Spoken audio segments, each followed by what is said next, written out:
কচু বাটা করব, তার জন্য কচুটাকে ছোটো ছোটো করে কেটে আমি ধুয়ে নিয়েছি। মিক্সিতে দেবো বলে একদম ছোটো ছোটো করে কেটেছি।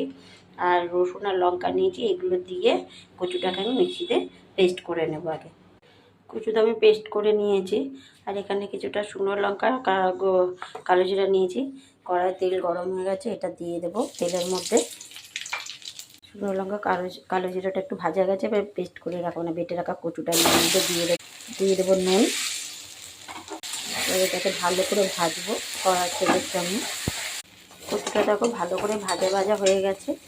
এবার এর মধ্যে একটু চিনি আর লেবু দেবো।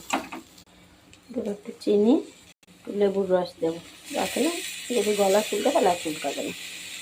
চিনি আর লেবুটা দিয়ে ভালো করে নিয়ে রেখে নামিয়ে নেবো। দেখো প্রায় হয়ে এসছে, এবার নামিয়ে নেবো। কচু বাটা হয়ে গেছে, দেখো ভেজে নিয়েছি ভালো।